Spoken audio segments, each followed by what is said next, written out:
Selamat pagi, Assalamualaikum warahmatullahi wabarakatuh. Hari ini kita membahas tentang tujuan Hukum Perikemanusiaan Internasional atau HPI.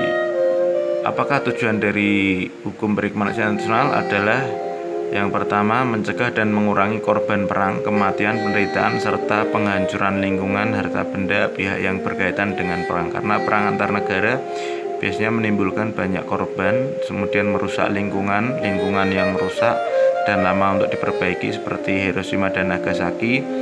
Kemudian agar semua pihak yang terlibat pertikaian dan masyarakat mengetahui tentang hak serta kewajibannya. Jadi bagaimana kewajiban mereka pada masa perang. Selanjutnya, hukum perikemanusiaan internasional sumbernya dari mana saja? Yang pertama yaitu perjanjian atau konvensi Jenewa dan protokol tambahan atau kesepakatan lain antar negara yang terkait dengan perjanjian. Yang kedua adalah aturan umum di suatu negara yang terkait dengan perjanjian, misalnya undang-undang atau lambang. Yang pertama sumbernya yaitu dari Konvensi Jenewa tahun 1949.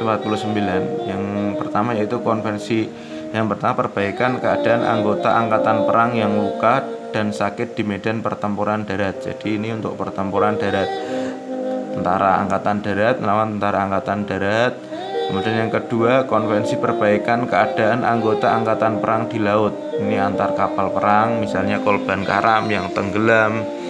Konvensi yang ketiga terhadap tawanan perang. Jadi negara yang kalah itu bagaimana tawanan mereka, karena kita tahu bahwa tawanan perang itu banyak kekejaman. Ada yang penjara di dalam air, ada yang penjara berdiri. Beberapa perlakuan yang dilakukan terhadap tawanan perang seperti di-strom, kemudian disiksa sampai banyaknya kematian di penjara, seperti kasus yang di Irak di Abu Ghraib.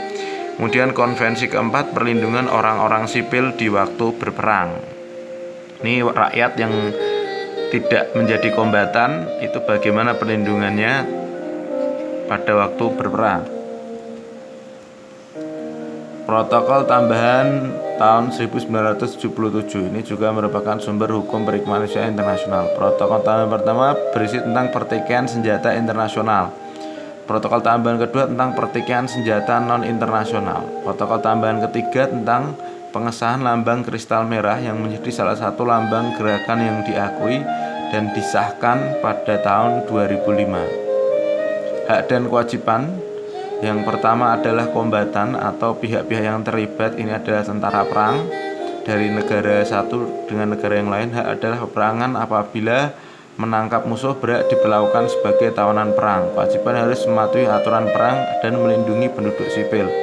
Non-kombatan, bagaimanakah nasib penduduk dalam konflik perang, pihak yang tidak terlibat dalam perang. Hak mendapat perlindungan diri, penghormatan atas hak keluarga, keyakinan dan keagamaan, serta adat istiadat.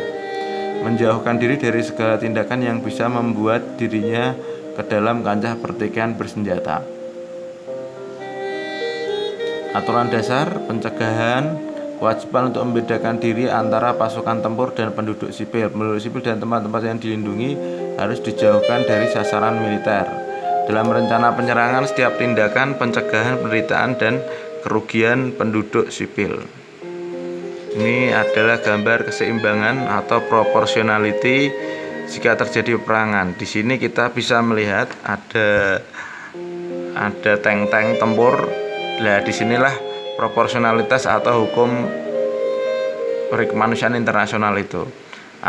Di sini adalah masyarakat yang menjadi non-kombatan selain yang berperang dalam hukum pidana internasional. Distinction ini distinctionnya, lambang-lambang yang dipakai. Pembatasan ini bagaimana penggunaan senjata pada waktu terjadi peperangan antar negara. Pembatasan ini dilarang menggunakan persenjataan medis perang yang menimbulkan kehancuran yang tidak perlu.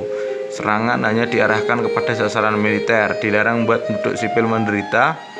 kelaparan dan menghancurkan fasilitas penduduk sipil. Tapi walaupun seperti itu, kenyataannya banyak penduduk sipil yang menjadi korban, kayak di Irak, Afghanistan, Syria, di